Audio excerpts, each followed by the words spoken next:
Welcome to LOA Today. Walt Thiessen and life coach Cindy Chavez here. Today is Tuesday, April the 17th, 2018, 8 a.m. Eastern Time, your first daily dose of happy for the day. And I am happy if for no other reason than when I woke up this morning, the rains has stopped, the sky is clearing, and we're starting to get back into spring again. So that alone makes me happy today. I'm off to a good start. How about you, Cindy? Yay. Yeah, I'm happy too. And I'm telling you that rain we had this weekend, Baton Rouge has a big blues festival every year, and it's a big deal. It's all weekend and huge festival, lots of great acts, wonderful stages, and Saturday it got completely rained out. Aww. And so they actually had to cancel the first day of it. Wow. So yeah, I think there are a lot of people here happy to see the rain moving on as well. I'm sure. But you've had some really cold weather as well. Oh. I mean, it was like in the 40s here, and that's just sort of unheard of to be in the middle of April and be in the 40s. Right. Usually that's just January, so for us even it's been cold. So I know you've had the real cold. Yeah. Well, yesterday not only was it raining, it actually snowed a little bit. So yeah, Oh, wow. Snow in April. How about that? It's amazing. Wow. I know especially with the gardening thing going on that you're ready to. And we're out there too. I mean, not yesterday. Yesterday we couldn't have anybody out there, but last week I think we had 4 days where we had good sized crews out there. So the season has definitely started, and we're glad that the snow is leaving. Our friends up at Mount Snow, Vermont, they're glad that the snow is going to leave, but they still have like 2.5 feet on the ground. Oh my goodness! I mean, wow, that's amazing. And what they're hoping for, I know this sounds strange, but what they're hoping for is not a fast melt. What they're hoping for is a slow melt. Because if you get a fast melt, what happens is it floods everything, and not most, but some of the roads up there are dirt roads, which means it turns into what's known as mud season. Oh, wow. You can just imagine what that's like. So if you got 2.5 feet of snow, you definitely don't want that to melt quickly, because everything just turns to a great big muck. Ugh. Yeah. Well, wow. On the other hand, once it all melts, on the other hand, it feeds all of the streams and rivers and comes flowing into the water supplies of all of the other surrounding states. So that's the good news. It would be really hard to be wanting it to go slow because you're so ready for it to be gone, but I understand that totally. Yeah, well, it's probably not everybody at Mount Snow. I mean, we were up there in mid-March, right after one of the snowstorms, actually toward the end of March, and it was... Again, we saw how high the snow was. It was about the same then. And we went out for a sleigh ride, which was really fun. Before the sleigh ride, we went out to lunch with our friends. And the waitress who was waiting on us, she was from England, actually, and had a very dry sense of humor. She was fun. But one of the comments she made was, "I am so done with winter." So if she was done then, she's really done now. Right. Well, I can't even think about that because I'm like allergic to cold, so you're allergic to cold. I'm in the right place down here, but it's funny because it's been in the 40s, maybe high in the 60s, but then in the 40s at night, and usually it's in the 80s. And someone said to us, "Oh, I'm so sick of this cold weather," which is really probably hilarious to you, right? It's like 60 degrees, and we said just like, "No, stop saying that," because 4 months from now, we're all going to be like, "Oh my goodness, like I'm so sick of this 100-degree weather every single day." So, we always want something that's human nature, right? We want to expand and have something different. So, well, you and I were talking just before the podcast because I had awakened this morning to the idea of a cliche, which is that you want to argue for your limitations and you get to keep them, that you want to avoid that. And so I was trying to think what's the opposite, because I didn't want to phrase it that way. I didn't want to say that I wanted to argue for my limitations. I wanted to argue for no limitations. And you came up with the words possibilities and potential. So that's got to be the watchwords. Those are the watchwords for the day, I think, and maybe even for the rest of the year. Pay attention to the potentials. So it isn't the potentials that are the negative ones. I mean, we don't want to focus on, oh my God, what's going to happen with the 100-degree temperatures that are going to come. But rather, it's focusing on the positives. That's what I've learned the most about weather if you focus on the positive possibilities, if you focus on the positive potentials, then actually good things happen. So we get to decide which way is it going to be. I think that's, when we draw conclusions, it's sort of akin to arguing for our limitations. And very often, yeah. That whole deal about it's not over till it's over, right? Mm-hmm. And you were telling me one last week. It's if this hasn't happened, then it's not over yet. It's that's like, right. right. And it's like, yeah, there's no conclusions. That's one of my, mantras that I try to remember, because, it's funny. Like I was talking about the Blues Festival getting rained out. Well, the next day it was beautiful and sunny, and of course, so the Blues Festival is back on for the day. And we were talking to some people downtown that told us that the night before, there's a little restaurant downtown, and the night before, all the acts that would have played that got rained out, they all came and played one after the other in this little restaurant. Oh my goodness! And the people that happened to be there or know about it were in for like the treat of a lifetime. Really? This tiny place that seats, a handful of people got to see every single show that went. And it's like, so you never know what's going to happen. It's that whole good luck, bad luck. Who knows? I mean, keep going. There's something else. There's something else. Plus, it's something we don't often think about, but literally every end is also a beginning. So, right. Like you say, it really just never ends. It's continuous. Well, I wanted to share something funny, talk about something never ending. Okay. In 2007, I think, I was driving my car, and I don't even remember what happened, but something happened. And it wasn't super serious, but yet, just like a flat tire isn't serious, you still have to take care of it right now, right? Or you can't drive anywhere. Oh, absolutely, yeah. It was something like that, but I can't remember what it was. I just remember thinking, okay, I need to take my car in today. So I took my car into the shop, and it did turn out to be not a real serious thing. I was just there but I ended up staying sitting there waiting for my car for an hour or so. And during that time, I grabbed a magazine, and I can't remember what magazine it was. But I do remember that the only time I ever saw this magazine was at that particular car place. But it was sort of a very wealthy, high society kind of magazine. It wasn't local. It was like from New York or somewhere. So I open it up, and I'm just thumbing through it, and I see this page, and it's a class action lawsuit for if you've bought a diamond. And okay. I had a diamond that I had bought within the period of time. And so I thought, and of course everyone was like, yeah, class action, you're going to get a check for 17 cents, and it'll take forever. And so I said, whatever. So I just went online and, followed the instructions, and it became a joke anytime I'd mention it, because everyone was saying, you'll never see anything. And if you do, it's going to be a check for $1.27 or whatever. And it's never going to be anything. Okay. Well, like 6 years later, I think it was maybe 2013.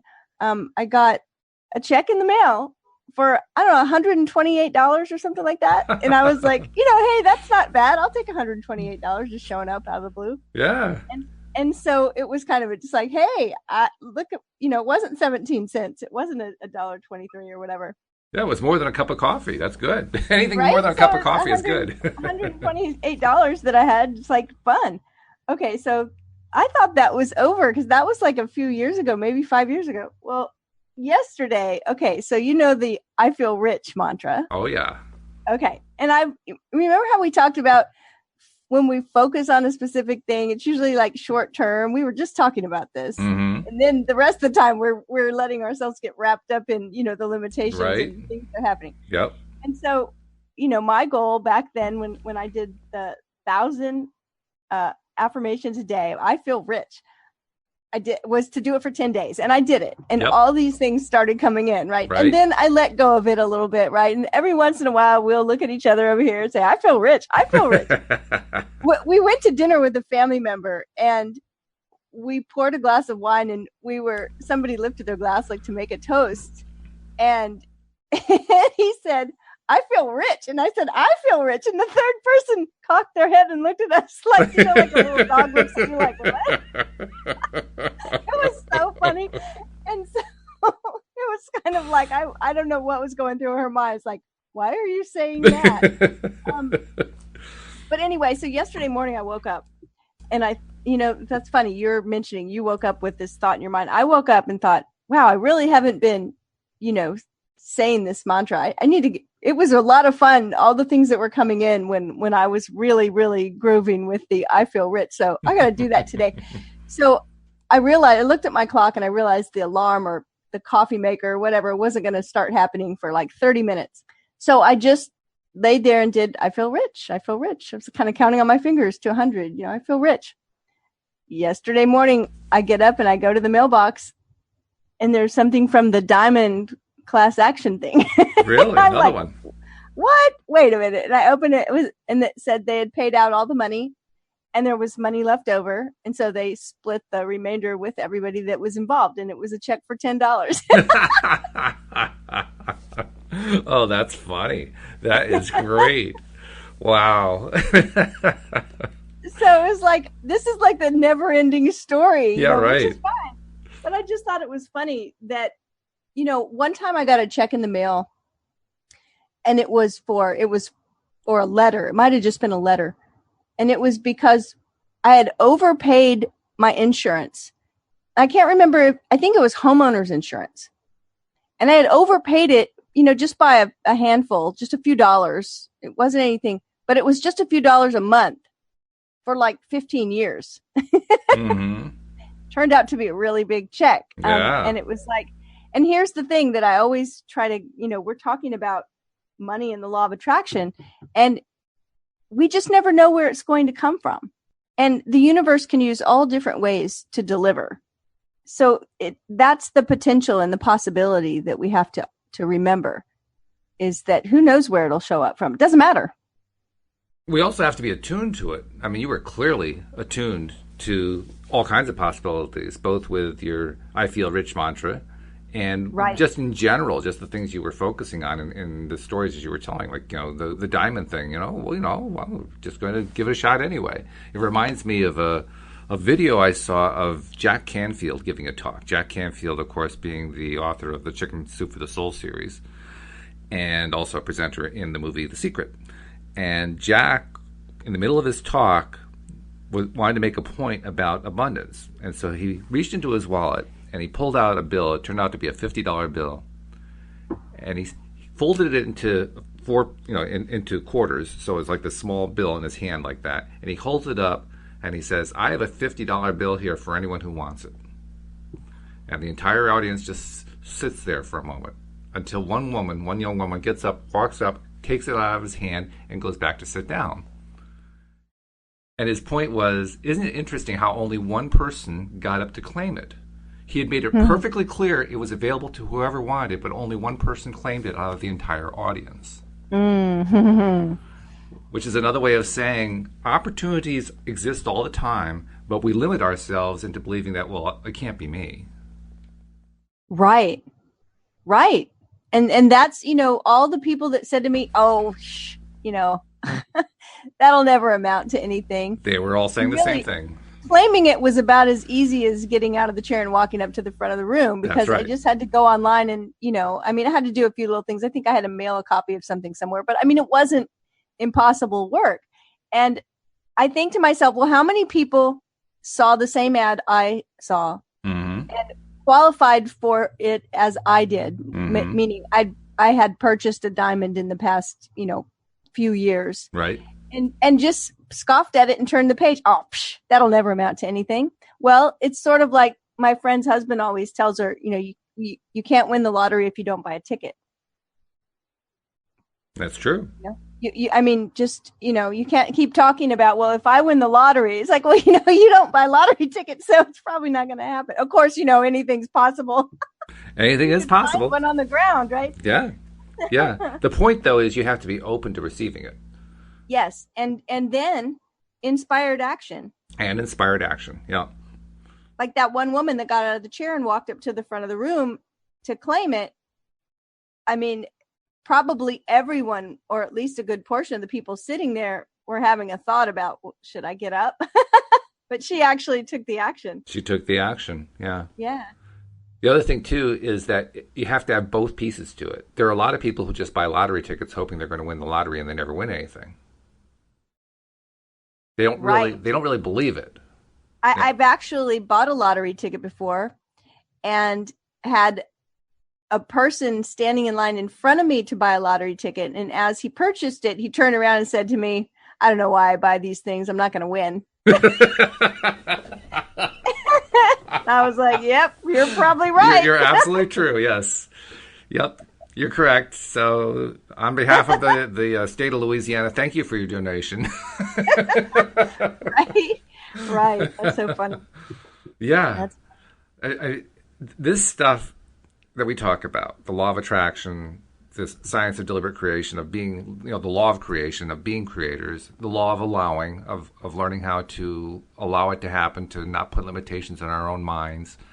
All of this is so simple, and yet it's so incredibly complex. It's just amazing. It's simple and it's not easy. That's the thing. It's not easy. Oh my goodness. How is it that something is so simple just keeps tripping us up? I'm amazed by that. And I guess that's another form of, arguing for a limitation. So I have to think to myself, well, I'm not going to keep tripping myself up. I'm going to actually be able to walk, untripped. Oh boy, it's just mind blowing. But it actually kind of ties into where we are in the book, because we're looking at The Money and the Law of Attraction book by Abraham Hicks, Jerry and Esther Hicks. And the section that we're on is entitled, What if the Poor Criticize the Rich? Which is yet another form of placing limitations on our own minds. If you're in the group that's doing the criticizing, all you're doing is preventing yourself from attracting the very thing you want to attract. So we should probably learn about that, don't you think? Yeah. And we hear it a lot. And it's funny, like anything we focus on, there's a saying that what we focus on expands. And so anything that we focus on, or sometimes even just become aware of, we start to see more of it. That's that whole reticular activation. Right. That's the idea that, wow, I never saw a yellow Volkswagen in my entire neighborhood until I bought mine, and now they're everywhere, right? Mm-hmm. And that's what people say. Right. So it's that once we start to focus, and so I'm telling you, I don't want you to focus on criticizing rich people. No. But once we have this idea that, wow, we don't want to do that, we'll start hearing it, from our own mind or from other people or whatever. There's a lot of it that goes on. That's true. Yeah, that will show up a lot of ways, especially when we read this. It'll show up in a lot of ways in our lives, probably today. Yeah. And so, here's the deal with that, I think. I'm not going to name names, but we all know stories and things that are happening in the news about people that are wealthy that make decisions and do things that we wouldn't agree with as far as our own values or ethics. Gee, I wonder who you're thinking of. but then, if we decide that there are very wealthy people out there who are doing a lot of good in the world and make choices and decisions that align with our values and ethics, they're there too. They are. It's just they're, it's like that idea that you don't, it's not the climb up the mountain that bothers you. It's the pebble in your shoe. It's that splinter in your finger that needs some attention because it's frustrating, painful, aggravating. Well, it's the same thing. We look out and we see, a wealthy person making choices that we would never make. And it's aggravating to us. And so what we don't want to do is form an opinion of us and they, like, that us and them opinion where those rich people over there, yes, they're terrible. Because as soon as we do that, not only have we made a separation, we put me over here and the rich people over there. And now I can't even see myself in that category. And then we've made them terrible and bad. It's like, yeah, I don't want to be that. So there are very wealthy people who do a lot of good in the world. We have to remember that. Oh, there are, yeah. And more precisely, there are a lot of wealthy people in the world who have preferences similar to our own. It isn't so much that of good or bad, it's what do we prefer, right? So, is there anything that I prefer that a wealthy person would prefer? And the answer is yes, of course. There are a lot of things. Of course. Absolutely. Absolutely. And I'm ready to dive in, but I wanted to check in and say, we want to make sure we encourage people to subscribe and to share. That's true, and we need to do that more often. So let's take a moment and remind people the easiest way to subscribe and share is to go to the homepage of our website, which is, not surprisingly, loatoday.net. And that is a very rich, I'll use that word advisedly, a very rich homepage because not only can you subscribe and share on that page, you can also listen to live podcasts while they're being recorded. If you're listening right now, you're listening most likely on the homepage of loatoday.net. There's a player right there for listening to the live podcasts. There's also instructions for how you can call in to any of the podcasts because sometimes it's good to talk to a life coach. Well, I've made a point of making sure that all of my co-hosts are life coaches. So no matter which show you call in on, guess what? You're going to get a life coach. It's a good thing. So all those things are right there. The share buttons are all there. All the social media buttons that you could possibly imagine are there. If there's one that you don't see, there's an icon over on the right. You hover over it and it gives you a whole bunch more that you can't even see. Literally, yeah, if there's one you don't see, it's a miracle. Yeah, really. I mean, there are social media platforms in that list that I've never even heard of. So literally, they are all there. That means all the excuses are gone. So it's really simple. You subscribe right there. You can also subscribe, by the way, directly through your iPhone or your Android. Again, the instructions are there on the homepage, but it's really simple. You just do a little search either in the iTunes store on an iPhone or in the Play Store on an Android phone. And, it walks you right through it. So please do subscribe and share. And by the way, people who subscribe, they listen and listen and listen. So it really is worthwhile. It's free, doesn't cost you a penny. It's not like we're putting you onto a subscription plan or anything like that. You just, keep listening and listening and listening. And last month, the average person who visited the site at all to play any episode at all, on average, listened to 45 episodes. Wow. So I think it's kind of popular among those who actually subscribe. It's like we always say, you hear people say, you are what you read. Yeah. Right. It's really, it's whatever we take in, reading, listening, food, what we eat, all of that creates who we are. And so the more you listen to opinions and ideas and all of these methods that we talk about to help you be better at consciously creating your experience, the easier it gets because that's just what's going in. That's what you're hearing.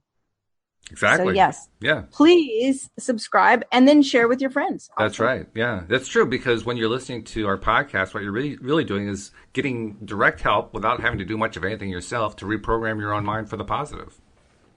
Yeah. Well, you're just bringing yourself into alignment, right? We talked the other day about, we both had the experience of, I'm not going to say accidentally, but just clicking on a link that was a news story and then feeling frustrated and saying, why did I read that? Yep. Mm-hmm. Well, it's the same thing when you consciously decide, I'm going to go read this. I'm going to read, Money and the Law of Attraction. I'm going to click on the LOA Today podcast and listen in. You're making a conscious choice to bring yourself into alignment with a different energy. So very important. Yes. No doubt. So tell you what, I will read Jerry, and why don't you pick it up after that? You can read Abraham's part. Does that sound good? Perfect. Okay. So Jerry says, when I was a kid, I associated with poor people primarily. 3 P's. And we used to make fun of those who were wealthy. We criticized those who drove luxury cars, for instance. And so, as an adult, when it came time that I would like to have owned a Cadillac, I couldn't bring myself to drive one because I felt that people would make fun of me as I had made fun of the others. So I drove a Mercedes because years ago people kind of thought that they were kind of like economy cars. The only way I could bring myself to drive a Cadillac, I never thought of a Mercedes as an economy car, but whatever. Me either. That's so funny. The only way I could bring myself to drive a Cadillac, which I finally did, was to bridge my thoughts by saying, well, by buying this car, I put all those people to work who put this car together. I created jobs for all the people who supplied the parts and the materials, the leather, the metal, the glass, and the craftsmen, and so on. And in that justification, then I was able to buy the car. So somehow I discovered a process of bridging my thoughts that helped me allow that symbol of success into my experience. That's so interesting. So Abraham says, and by the way, if you're following along in the paperback version, we're at the bottom of page 73. Good. Abraham says your process of bridging thoughts is an effective one. When you want to feel good and you gradually find increasingly better feeling thoughts, you are bringing yourself into alignment with your desire, and you are releasing the resistance that is preventing your improved conditions. Focusing on opposing opinions of others is never productive because it always causes discord within you, which also prevents your improved condition. There will always be others who disagree with you, and your attention to them will always cause you to vibrationally disagree with your own desires.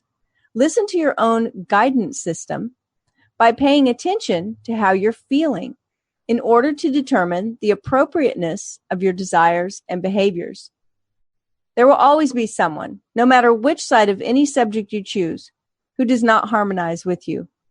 And that's why we speak so firmly and want so much for you to understand that your greatest endeavor is to find harmony with who you really are. If you would trust in yourself, if you could believe that through all that you have lived, you have come to a place of very strong knowing, and that you can trust the way you feel as your personal form of guidance about the appropriateness or inappropriateness of what you are contemplating doing, then you would utilize your guidance system in the way that it was really intended. This concept of bridging, it's something we've talked about before, but as you read Abraham's response, it occurred to me we actually aren't good at it as human beings. I mean, a few of us have perhaps been practicing how to do it, learning how to make that pivot, learning how to transition from the bad feeling thoughts to the good feeling thoughts. And we can do it on occasion, but how many of us do it regularly? How many of us do it daily? How many of us do it as part of our regular routine whenever we're communicating on any topic? It occurs to me we need more practice with it. Well, I think we need more practice with creating the bridge that goes over to the good thought, because to me, it sounds like arguing for the possibilities and the potential instead of arguing for the limitations. Right. Yeah, exactly. Which we're really good at. Right? I mean, most of us are pretty good at arguing for our limitations. If we get in that, if we get in that energy flow and we get in that catabolic, it's victim energy usually is what it is. Right. And we can't, it's really hard to get out of. So we get really well practiced at arguing for limitations. It's the yeah, buts, right? Well, you could do this. Yeah, but blah, blah, blah, blah. Well, what about this? Yeah, but blah, blah, blah. It's like there's always a reason why we can't do a certain thing or whatever. Right. We just need to channel that energy into the other direction. like you woke up with this morning. Yeah, exactly. Being able to bridge the thought. I mean, when I read this about Jerry, that, he said, I was to bridge my thoughts. I'm like, well, this is actually justification. I mean, he was finally able to justify to himself why it was okay to buy the Cadillac. Mm-hmm. Yep.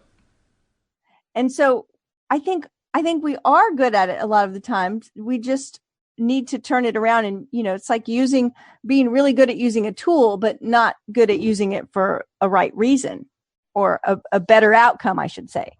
We just need to use that ability we have for the right outcome, for the better outcome. I think even there, though, it's a lack of practice. Yeah. I mean, we just simply don't take enough time to practice it in the right direction. Like you said, we're very good in the other direction. We're really good at tearing down. It's the building up part that we have a little bit of a struggle with sometimes. And I don't know. I just think like maybe I'm not sure how to do this. I'm kind of throwing something out there, hoping that it'll manifest into something. But I would love to have some little addition to the program that we do each day. Something where we somehow practice or encourage others to come on and practice, bridging to where we want to be, and just make it. I'm not sure how to do this. I mean, I'm not sure how do you turn that into something interesting. You don't want it to be boring, like, oh God, we're going to do bridging again today. We don't want that. Here's what I think right now that's important to remember, and that is because we're talking about money, and because we're talking about this idea of criticizing the wealthy or having money, making it a bad thing to have money. And because this is an issue for many, many people. And so, and even when we think we don't do it, sometimes we do. We've talked about this before. Like, how many movies do we watch where the wealthiest person in the movie is also the bad guy? Oh, sure. Yeah. Common theme. Right? And so what we have to remember is that all of those reasons that we have, that we can never help someone, with when we are in lack. That's true. It doesn't help other people that are in lack if I stay in lack. I can only help them if have access to abundance. Then I can help. That should be so obvious. I just think it's so important to remember that. It's like we can do good with the abundance that we attract. Mm-hmm. Yep. It's not just about me. It's not about us all being hoarders of wealth. That's not what this is about. No. It's about being able to have access to abundance so that we can do good in the world with it as well. Yeah, that's a key abundance concept. Abundance has absolutely nothing to do with hoarding. In fact, if you're hoarding, you're not going to be abundant. That's just one does not go with the other. Right. In order to have abundance, first of all, you have to have the mindset that says, I don't have to hoard. It's going to keep coming. It's just going to keep flowing. So hoarding isn't even part of my thought process. No, it's actually scarcity mentality. It is, yes. Mm-hmm. One that I know well, by the way. I'm experienced with that one. Well, I think a lot of us are, we bring something in and we want to hang on to it because what if there isn't any more? What if more doesn't come in? Yeah. And that's exactly the place that we don't want to be as far as abundance, because it will stop coming in. There's a flow and it needs to keep flowing. Now, I have to admit, this next section that's come up, I just looked at the subsection title. And this hits me right to the core, because this is what I wrote my novel about all those years ago. Oh, so here it's money. What if our money loses value? So yeah, take the Jerry part. Okay, so Jerry said, Abraham, in the past, our money was primarily coins, metal that had a value in and of itself, like the $20 gold piece. The gold itself was worth $20, and the silver dollar had value. And so it seems simple to understand the value of the coin, but now our money in and of itself has no actual value. The paper and coins are essentially valueless. I've always appreciated the convenience of money as a way of exchanging goods and talents rather than trading a chicken for a container of milk or a basket of potatoes. But now our money is being artificially devalued, and it's becoming increasingly difficult to really understand the value of a dollar. In other words, it reminds me of my own searching for my own value. Quote, how much is my talent worth? How much should I ask for in exchange for the time and energy that I put forth? Unquote. But now I'm learning from you that we don't have to consider our value in that way. We have only to consider what it is that we want and then allow it in. I'm aware that many people are feeling insecure about their financial future because they feel they don't have control over what may happen to the value of the dollar, because it's typically a handful of people who seem to control or manipulate that. Many worry that there's going to be more inflation or even another depression. I'd like people to understand what you've been teaching us about the law of attraction so that they won't be concerned with things that are outside of their control, like the value of the dollar. And Abraham says, you have hit upon something very essential here regarding the subject of money, because you're right. Many of you are recognizing that the dollars today just are not worth what they were at one time. But that is another position of lack you very often stand firmly upon that keeps you from attracting the abundance that is yours. We would like you to understand that the dollar and its assigned value is really not as important to your experience as you are believing. And that if you could put your attention upon what you are wanting in terms of being and then having and then doing, that all of the money or other means for bringing about what you want could then flow easily and much more effortlessly into your experience. We keep coming back to the same terminology. From your place of lack, you cannot attract its opposite. And so it really is a matter of adjusting your thinking so that your thinking harmonizes with that which feels good within you. Every thought that you think vibrates. And it is by virtue of having that vibrating thought that you attract. When you think a thought of lack, that thought is vibrating at a place that is so alien to that which your inner being knows to be, that your inner being cannot resonate with you at all. And the resultant feeling within you is one of negative emotion.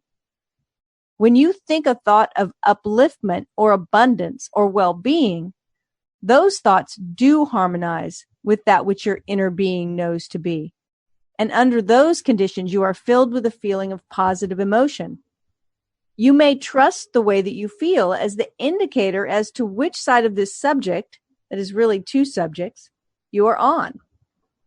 Whether it is the subject of money or lack of it, or health or lack of it, or a relationship or the lack of one. Always, when you feel good, you are in the place of attracting that which you are wanting. One of the pieces that really caught my attention when you read it, and it caught my attention, and I remember the first time I read it, was in the second paragraph. In the second paragraph, among other things, it says, I'm going to be cutting into a very long sentence here because I don't want to do the whole thing. If you could put your attention upon what you are wanting in terms of being and then having and then doing, that all of the money or other means for bringing about what you want could flow easily, or other means for bringing about what you want. Right. That you read that one, you say, okay, what are they? What are the other means? I mean, there's money. Okay, is there something else? What else is there? So I had a discussion a week or so ago with somebody that said to me, we don't always need, I'm trying to remember her exact words. We don't always need ownership. Sometimes we just need access. Yes. And I think about the time that I really wanted to live downtown. I mean, we talked about this in an only half serious way. We didn't start making, designs to move, but we said, wouldn't it be nice, right? Wouldn't it be nice to live downtown in like the luxury high-rise apartment where you have a doorman and, all this kind of stuff. And we were just having fun one day. We were just having fun talking and getting ourselves in that vibe. Mm-hmm. And what happened was we ended up having some work have to be done to the house, and we ended up downtown living in a 5-star hotel for 3 weeks. And we were just like, oh my goodness, like remember we were talking about this a few months ago, because it was like an afternoon that we really talked about and really had fun with kind of just what ifing, right? Just making up stories about living in the luxury place where you have a doorman. We ended up doing it for 3 weeks. Crazy. So no money changed hands. That's true, right? Yeah, like, no money changed hands. It was an insurance thing, and we had to be there, and this work had to be done. And so it's like, who knows how it's going to come to you? Exactly. I love right. that they said that. I do too. But my point is that it stopped me in my tracks, because I certainly have a mindset that I have to have money in order to have anything happen. And right. I've been trying to modify that. I know I don't want to break that mindset, because that would probably be more than I can handle to break it. But I want to at least modify it to allow other possibilities to come in. And my sister has a friend who is, I think by objective standards, everybody would describe her as being poor. She just doesn't have hardly any money at all, barely enough to subside on. And yet, this is a woman who can raise money for any activity that she wants to. Usually, some sort of a civic project, or maybe it's even for her to be able to travel overseas to some conference, or to do some sort of a specialist thing in Europe or whatever. And she does it over and over and over again. This is a woman who has no income to speak of any significant amount, and yet she's flying around the world. How does she do it? How on earth does she do that? She doesn't have the money. Well, the money always shows up when she needs it to. It's one of the most amazing things.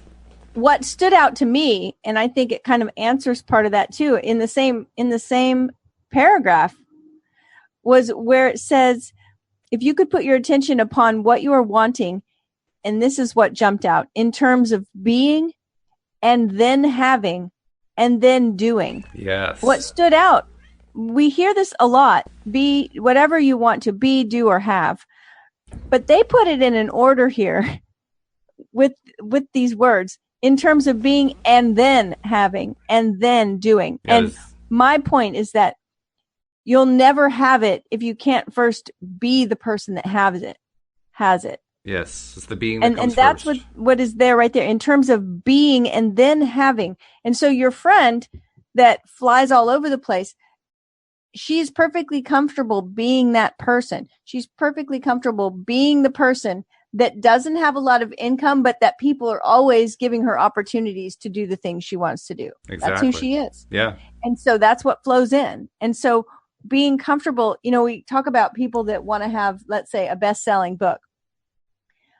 But in their mind, they may have thoughts that a best-selling author never gets out of the house. Or maybe a best-selling author, once their book is best-selling, is always on a book tour 300 days a year and never with their family. Or, you know what I'm saying? All these thoughts that come in, they're like, well, if I do this, then this is what's going to happen. I don't know if I would like that too much. Well, then they have trouble stepping into that identity of best-selling author because that incorporates some things that they're not sure they want. So we have to be comfortable with the being first. And then everything else starts to line up. I love this. I love the part you read, or other means for bringing about what you want. Because here's the thing, when we get into alignment, it very often comes through other means. And I have to admit, there's a part of me that says, I don't know if I can handle that too much, because I have experienced it. I have experienced where means come at the most bizarre times, often perfect timing, in the most crazy ways that I couldn't possibly script. If I wanted to get myself into that place of belief by scripting it, I'd be dead in the water. I wouldn't have a prayer because every time I try to script it, my script is completely off compared to what actually happens. What actually happens is just like mind-boggling stuff. So, I think about that in terms of the belief. I say, well, I don't know how to plan that. So how the heck do I believe it? Right. Well, I think that's the bridging. And it's also that it very often, I would say most of the time, I could almost say 100% of the time, does not play out the way we script it. No, it doesn't. And that's okay, because the scripting helps us align with the outcome, align with that thing that we want. It doesn't necessarily, the goal isn't to align with how it's going to show up. Good point. Yeah. The goal is to align with being that person that has that thing and doing the things that person would do. It's almost like life becomes a perpetual surprise party. I love it. Isn't that what it is? I love the surprise party. Yeah. It's a perpetual surprise party because every time that you plan something out, it plays out completely differently. And it's a big surprise every time. Like, oh, wow. I didn't expect that. I didn't expect it to work out that way. I didn't expect to get a check for $128 in the mail because I had bought a diamond within the last 5 years. Right? I think that the wonderful thing is that not only that it plays out differently than we could imagine, but most of the time it's just so much better than what we could imagine. And that takes a while to get used to that the first time. After you've been through it a number of times, it's easier. But the first time, I know when the first time was for me that it just kind of knocked my socks off. It was at the point where Louise and I were getting ready to move from Virginia back to Connecticut. And that's a story, by the way, that is told in our book that is coming together. I don't know if I mentioned it today. I mentioned it yesterday in both of the podcasts that I've got the basic story structure put together. So the book is really coming along nicely. Woohoo! Yeah, yay! Yeah. But the last story of the book is the story where we come back from Virginia to Connecticut, and it's actually a multi-piece story. It's not just one law of attraction manifestation type story. It's a bunch of them that all happened intertwined, and one of them had to do with money showing up to pay for things like cars and moves and just crazy stuff that I couldn't possibly have planned it all out. In fact, it was such a stressful time for us because we didn't know how stuff was going to work out. We didn't know how a lot of stuff that we desperately needed was going to work out. And it did work out, But it was so stressful that literally when Louise sat down to write her part of it, she couldn't do it. It was reliving too many difficult memories because it was such a traumatic time. And yet it all worked out. Well, for me, that's my go-to whenever I think about the serendipities of how things work. And I probably need to pick a new one because it does have the traumatic aspect to it. But the point is, that's where it first hit me in a really, really big way, that I will never know exactly how stuff's going to happen. And that I have to start letting go of this idea that I can pre-plan how it's going to happen. Because I don't know how it's going to happen. Yeah. It's sort of like, we often hear the word roller coaster used in sort of a negative term, like, something was an emotional roller coaster. So I'm not using it that way. But on an actual roller coaster, right? When you're riding a roller coaster, sometimes they have like these tunnels where it's just dark. Yep. And you're like, and you have no idea what's going to happen. Right. And the thing is that it's just, you don't have any choice, but at that point on an actual roller coaster, but just to relax and go along for the ride. I mean, it's going to do what it's going to do, right? That's right. And so I think we do have a choice to stay in alignment with what we want. But then we need to just be able to let go of attachment to specific outcomes and to specific hows, and let it happen the way it happens. Because in my experience anyway, the way I thought I wanted something to happen, and I'm talking about a wanted thing, a desired thing that I wanted to have happen, and I wanted it a certain way, it either happens that way when I'm in alignment with it. It either happens in that way that I wanted. I know I have times where I've said, oh my goodness, that couldn't have been more perfect. Like it happened exactly the way, right? Yeah. But it either happens the way I wanted or some way that's so much better. Yeah. If I'm in alignment with it. And the time that I might say something like, well, yeah, it was pretty good. It was almost what we wanted. I mean, there were a few little snafus. Well, yeah, that may have been because I was out of alignment, or I was worried too much, or I was being too persnickety about how it came about. But when I'm in alignment with the outcome and I know what I want and I'm feeling it and I'm tapping into that, my favorite Neville Goddard phrase about assume the feeling of the wish fulfilled. When I have done that, the outcome has always been amazing. Well, I can't argue with it being better than I expected. Let me also then raise a point here, because this is a point that haunted me for a number of years early on, exploring how LOA works. And it's one that I'm sure haunts other people. And that is, particularly where money is concerned, if you've never experienced being wealthy, how do you assume the belief? How do you assume the feeling of the wish fulfilled if you've never been there? Well, first of all, that's what our imagination is for. Mm-hmm. I've never in my physical body flown anywhere outside of a plane, but in my dreams, I have had a flying dream before. And as a little kid, you'll see little children running around with their arms out, right? And their Superman cape on, and they're imagining. I mean, we need to remember to tap back into that natural ability we have to imagine things. And if we've never experienced it before, then why do we want it? It's one thing to say, well, I've never experienced it, so how can I even imagine what it feels like? Well, there has to be some part of you that can imagine something, because you're saying that this is something you want. So even though I've never experienced being a millionaire, I can at least imagine wanting to have the ability to do what a millionaire can do, which is basically spend money on whatever they want to spend money on.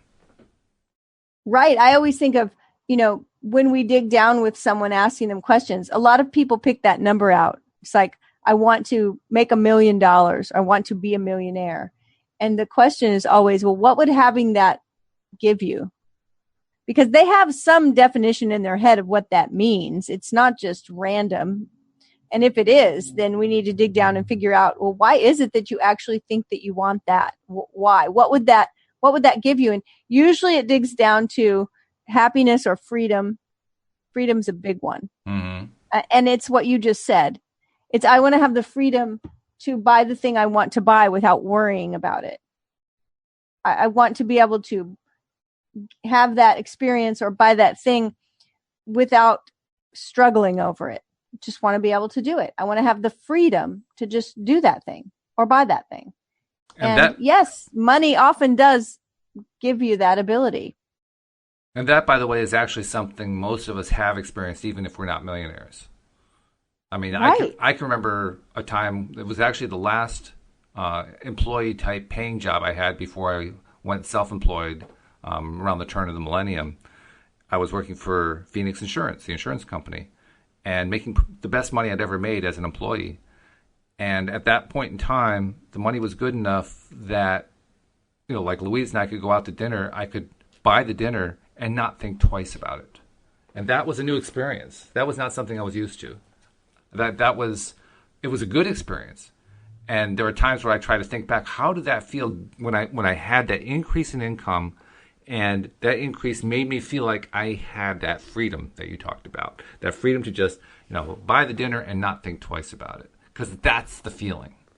That's the feeling right, I want exactly. To and that, I actually received an email from someone who may have been a listener. I'm not sure how they heard about me, but they were a teenager who was living at home with their parents and wanted more freedom. Mm-hmm.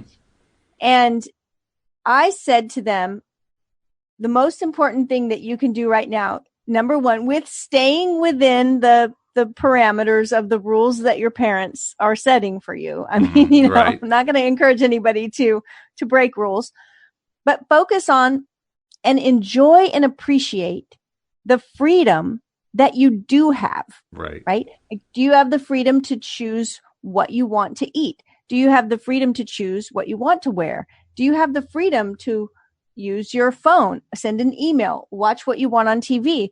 Like, some people don't have those freedoms. Mm-hmm. So you have them. Be aware of every place in your life where you're experiencing some kind of freedom.